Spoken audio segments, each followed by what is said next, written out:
bien, Albino, empezamos entonces ya mismo porque tenemos muchos invitados y realmente que la verdad que nos honran con su presencia aquí, los que tenemos, así que vamos a meternos de lleno en política, si te parece a vos. Exactamente, vamos a hablar un poco de política, de algunas cuestiones que sucedieron en la provincia de Buenos Aires a lo largo de esta semana, que es casi como el vicio que tenemos cada semana para despuntar con nuestros invitados, con un hombre que es clave y que le vamos a agradecer porque tiene la gentileza, no lo he visto, por lo menos yo, desde que fue coronado como vocero del gobernador de la provincia de Buenos Aires, de cara, por supuesto, a lo que se viene, que es la campaña presidencial que está encarando hace un tiempo el gobernador Daniel Scioli, aunque él dice, todavía estamos en gestión, no estamos en campaña, pero sigue presidiendo todavía el Instituto Cultural de la provincia de Buenos Aires. Jorge Tellerman, ¿cómo le va? Buenas noches.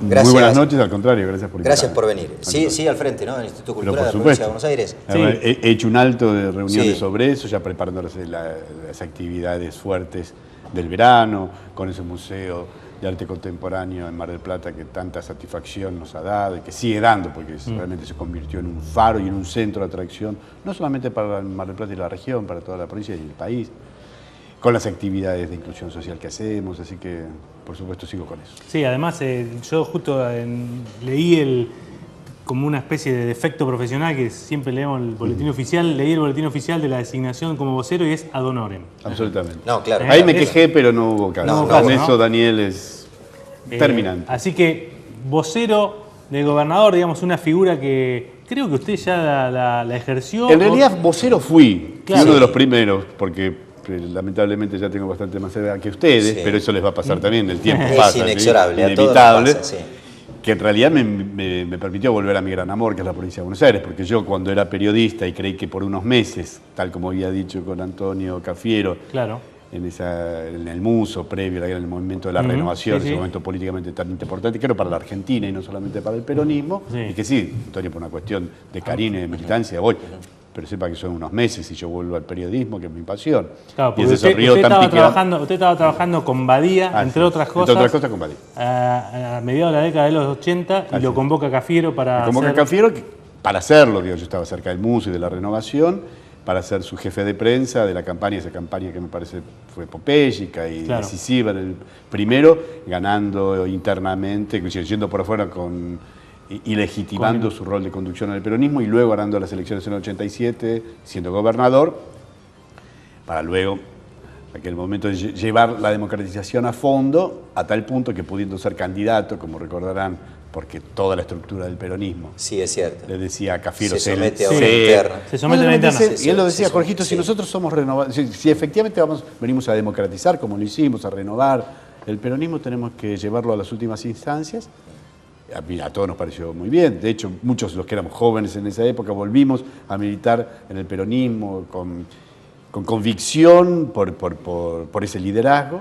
A tal punto lo llevó a fondo, que se sometió a unas elecciones que por muy poco, porque las elecciones pasa eso. Cuando uno gana, después se olvida por cuánto. Sí, pero fue por nada. Fue por nada. Por menos de un punto de diferencia. Claro, sí. Menos de un punto de diferencia y nos ganó menos. Pero resultó el perdedor, digamos. Qué sana costumbre.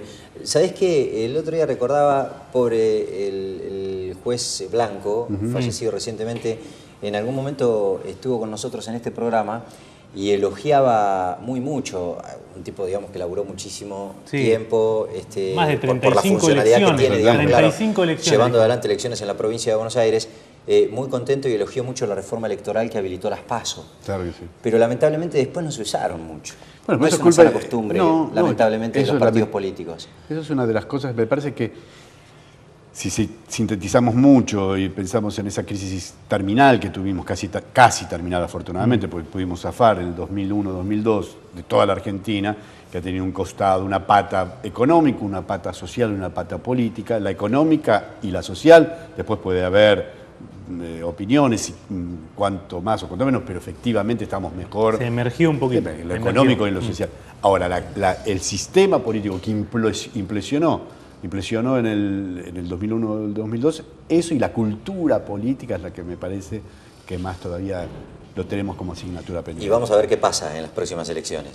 Pero ya tenemos muchos que ya están especulando con que Daniel Scioli parece ser que se empieza a encaminar por lo menos casi como el candidato elegido, para ser representante del oficialismo. Otros dicen, no, yo no me bajé de ningún lado todavía, vamos a competir en interno. Bienvenida a la democracia. Vamos a ver qué pasa. Bueno, lo voy a hacer debutar, por lo menos con nosotros, Jorge, en su condición de vocero, con una pregunta. Más que vocero, así claro, porque no es coordinador de la comunicación. Coordinador de la comunicación, con una pregunta que no es muy cómoda que digamos. ¿No se equivocó Scioli yendo a jugar un partido de fútbol en el medio del drama que vivían muchos bonaerenses como consecuencia de las inundaciones? No, en principio, bueno, él mismo lo aclaró, no jugó, no fue a jugar. Si hubiera ido a jugar tampoco se equivocaba, porque recordemos la importancia. Hay mucha diferencia, Jorge, digo, entre ir... Fue una media hora a saludar allí. Un día, además los medios dieron cuenta, porque afortunadamente, y eso lo tenemos que reconocer, acompañan los medios la actividad del gobernador de la provincia de Buenos Aires. Los medios dieron cuenta ese día la vertiginosa actividad que como casi todos los días tiene Daniel Scioli, visitando los lugares, a los damnificados, los centros de evacuados, reuniones. Yo mismo participé 2 o 3 ese mismo día, desde Arlía, el ministro de Infraestructura, hasta Aparicio, el ministro de Desarrollo Social, de quien depende también la ayuda y la actividad de defensa civil. Participó de toda esa actividad, se hizo un tiempo para acompañar a esos jóvenes para los cuales el deporte es en sí importante, pero también por su función social, y decidió algo que me parece muy valiente, poner ahora que falta un año, el dedo sobre esa llaga. Me parece que volvimos a hablar del tema anterior, el dedo sobre esa llaga de una cultura política que tiene que mejorar, Albino. Está muy bien la pasión, discutir con pasión, pero no con golpes bajos, no con acciones oscuras, acciones turbias. Y le pareció oportuno, más allá de algunos consejeros, porque en eso, me parece, como ser humano, dice, démosle también un sacudón a una cultura política que no es muy buena. ¿Usted a qué se refiere? ¿A esto de lo que denunció después? Digo, porque estuvo el episodio, que es lo que le preguntaba Albino, que usted, digamos, que Scioli, y ahora usted también, digamos, lo justifica o lo fundamenta, digamos. Sí. Pero después está la reacción posterior. Eso de salir en un canal de televisión, en un programa, con un Scioli que es diferente al que vemos habitualmente, daba como que se había, no sé, que estaba desencajado. No, que estaba mal. Molesto. Yo le diría eso. Yo hablé, ¿pero porque se equivocó? No. Parece realmente no se equivocó, lo digo eso. Dice... Estuvimos hablando todo el día, por mi actividad y por mi relación. Lo podría haber aclarado tal vez en otros términos, como él habitualmente lo hace. Pero vayamos al fondo. Yo creo que no importa. Me parece que ahí había allí un hombre dolido. Si recuerdan el tono, fue el tono de un hombre dolido. Sí. No hagamos estas cosas. No es por mí, si fui o no. No llevemos la discusión política a un fango que no solamente merece la sociedad, como dice el lugar común, que la política tiene que recuperar en serio la nobleza que perdió y que de a poco comienza a recuperar. Considera que hubo realmente una maniobra, que se lo llevaron rápidamente a los medios. Sí, en principio sí, porque había sido informado, le habíamos ido informando que efectivamente, tal como después se comprobó, había allí interés de registrar imágenes para usarlas aviesamente. En eso somos todos adultos, sabemos que eso fue así. Después uno puede discutir, bueno, podés o no denunciarla, pero es evidente, porque si no, no llega tan rápido a los medios, que obviamente hubo intención. Pero me parece que lo importante allí es alguien que vino trabajando como su obligación y como es su carácter de estar presente donde tiene que estar, y que frente a un acto que revela una cultura de política que hay que defenestrar de una vez por todas. Si todos reconocemos que lamentablemente la política aún no ha recuperado la operación y los interesados en mostrar, en usar una imagen para ver cómo pego un golpe bajo y difamo, o en algún caso, o rebajo, o le hago pasar un mal trago, con algo que realmente es recortarle un sentido que no tiene. Me pareció una actitud, no solamente porque es mi jefe, sino porque es mi amigo, mi gobernador, sino porque estoy convencido. Mire, hace unas horas acompañé a la familia Olivera, Enrique Olivera, alguien muy querido, un dirigente del radicalismo que falleció, efectivamente, además que me unía una gran amistad, a pesar de las diferentes generaciones y los distintos orígenes políticos, el peronismo y el radicalismo. Que es emblema de las operaciones. Que es emblema de las operaciones, y ayer lo recordamos todo. Y hoy hablé con muchos de los colegas de ustedes en los medios diciendo eso. Y uní, porque los dos me tocó muy de cerca. Usted trabajó también. Absolutamente. Recordemos que fue mi compañero de fórmula, yo era jefe de gobierno, él me acompañó como vicejefe en un acuerdo que habíamos hecho con el radicalismo. Finalmente después, la justicia, como 2 años después, no, menos de 2 años después. Lo suficiente como para enchastrarlo, ¿no? El hijo del dirigente socialista Alfredo Bravo, públicamente pidió disculpas a él y a su familia, pero ya el daño estaba hecho, digamos, en plena campaña electoral. Hay que dejar de hacer esas cosas. No es que dañe a la otra persona, que ya es realmente es éticamente inaceptable. Daña a la política. Después nos quejamos de que la sociedad está lejos de la política. Si se le ve estas uñas sucias, estas manos sucias a la política, hay que dejar de lado. Pero digo, lo importante es, puso el dedo en la llaga, pero siguió trabajando. Y lo importante es cómo resolvemos el tema de las inundaciones y cómo seguimos llevando tranquilidad, sosiego y ayuda a la gente que lo necesita, ¿no? Jorge, ¿entienden ustedes que en las otras ofertas electorales, tal vez porque por ahí no tienen tanta visibilidad en las gestiones, porque comandan algunos distritos, por más importantes que sean, no dejan de ser municipios, y está muy expuesta la figura del gobernador, ni más ni menos porque es el gobernador de la provincia de Buenos Aires, entienden que no discuten políticas, que la única manera de mantenerse por ahí en el candelero de la discusión o del debate público es criticando sistemáticamente la gestión de Scioli? ¿A eso se refiere cuando dice, dejemos de lado estas operaciones, hablemos de políticas, discutamos políticas? Me parece que lamentablemente, y es otra de las manifestaciones de un sistema político muy débil, gran parte de las oposiciones en general no saben constituirse sino como una especie de fe de ratas de quien gobierna. Cosa que después te puede dar un cuarto de gloria en los medios, que te llaman para criticar, pero después efectivamente vemos que la sociedad no los toma en serio. También es cierto, Jorge, digamos que no hay mucha variable, digamos. Si yo soy oposición, digo, bueno, a ver, este tipo gobierna, el gobernador gobierna, si yo accedo voy a hacer tal otra cosa porque creo que esto lo hace mal. Sí, exactamente, me gustaría ese orden en el que lo comentás. Yo haría tal cosa porque así está haciendo mal. Nos estamos refiriendo, como muchas veces vemos, en un ensimismamiento, en señalar lo malo y la ausencia, si uno después pregunta, bueno, ¿pero qué harías? Yo qué sé, después vemos. Sin duda, el opositor tiene, además, creo firmemente en eso, el opositor, los medios, no creo en el periodismo de amigos, ni creo que el que está en la oposición tenga que pedir permiso antes de criticar una política. Lo que la sociedad requiere y lo que viene bien para la discusión es que además de la impugnación de una política, seamos capaces de poner por delante las ideas que ofrecemos y hay muchísima oposición de gente con ideas, lo vemos acá. El poder legislativo de la provincia de Buenos Aires, el gobernador Scioli gobierna sin mayoría propia, hay una discusión permanente, así que allí habrá chicana o lo que fuere, pero también hay discusión de ideas sin duda, pero me parece que en muchos lugares, a veces la oposición, o cuando estamos en la oposición, los políticos nos tentamos con ser una especie de fe de ratas, buscando más tener un lugar para que nos repliquen los medios, que ayudando en serio a ver cómo superamos una situación. Jorge, me gustaría que en esta respuesta no se ponga un cassette. Le voy a preguntar... yo soy el viejo de acá, diga entonces un MP3, un cassette ya no... Bueno, debe ser. Sí, es lo un mismo.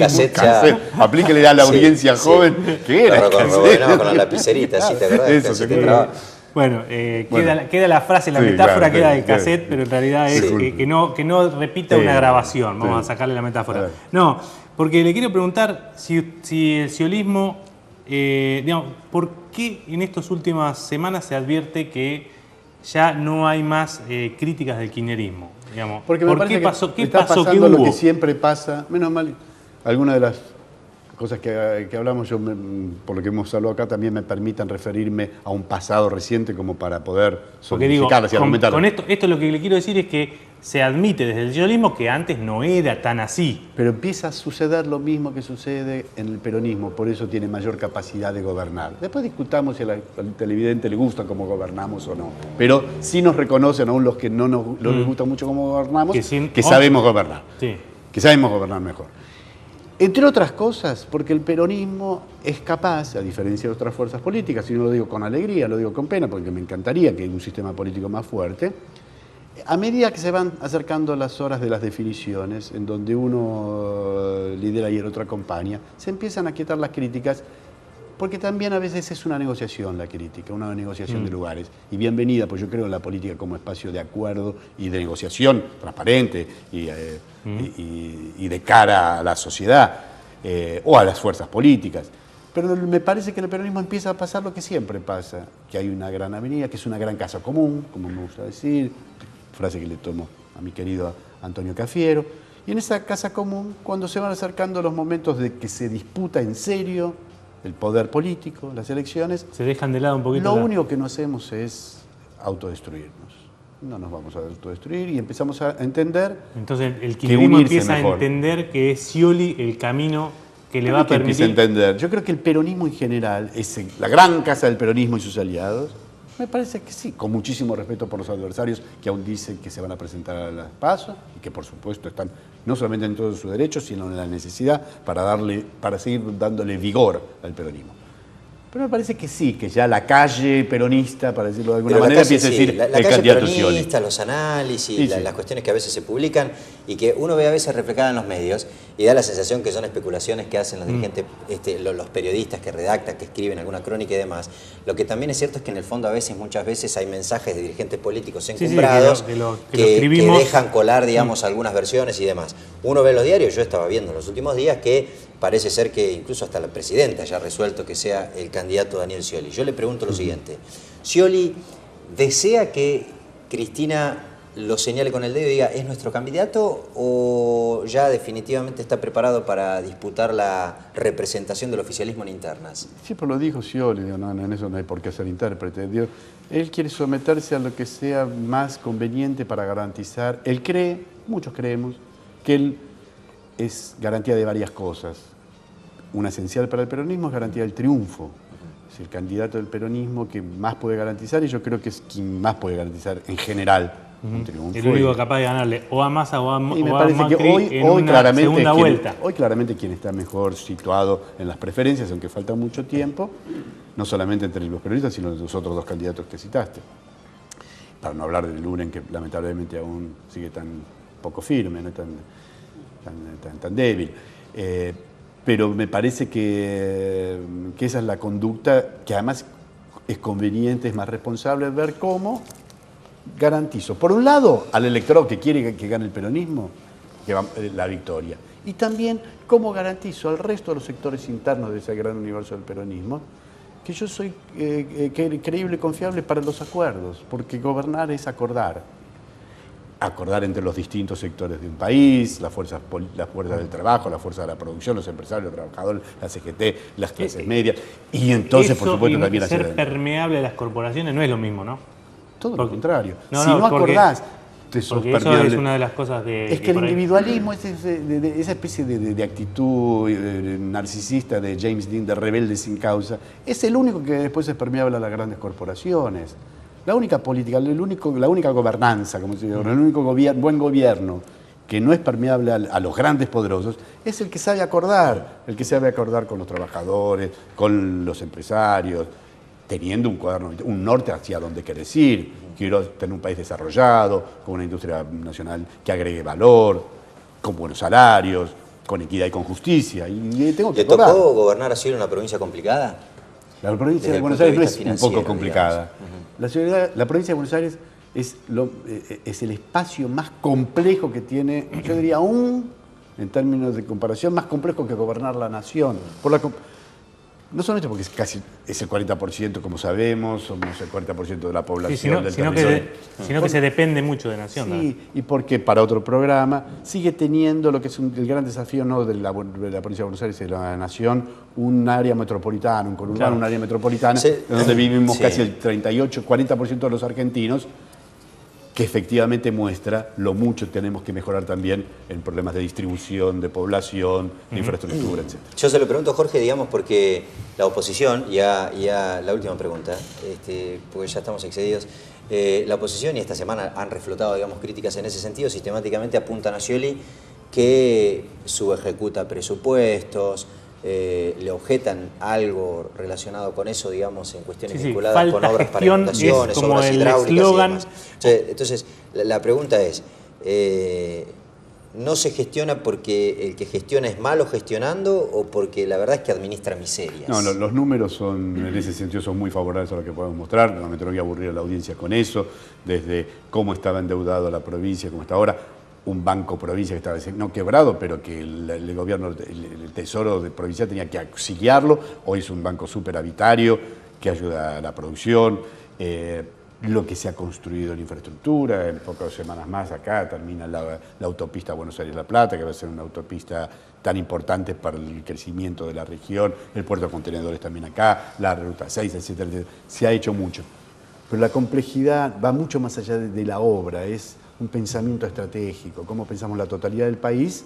Cuando decimos la totalidad del país, incluimos sin duda esa parte tan importante, casi la mitad, que es la provincia de Buenos Aires. Jorge Telemann, presidente del Instituto Cultural de la provincia de Buenos Aires y vocero del gobernador, muchísimas gracias por estar acá. Coordinador de campaña de comunicación. Bueno, ese es el cargo. Gracias, Jorge. Claro. Ya volvemos, en la próxima pausa vamos a seguir hablando con algún otro funcionario del gobierno de la provincia de Buenos Aires. Nos vamos a meter en las cuestiones de la autarquía judicial, de la policía judicial. Hay mucho para hablar porque cada vez que se habla de seguridad... La semana pasada se habló mucho de lo que mostramos acá. Exactamente. Estamos preocupados. Es cierto. De lo dificultoso que se torna a veces conformar fuerzas que se crearon en la legislatura en el marco de un debate buscando consenso, como decía Jorge recién, pero que mostró básicamente coincidencia plena de casi todos los sectores de la dirigencia política. Y ahora difícil de ponerla en práctica. Cuesta ponerla en práctica. Ya volvemos.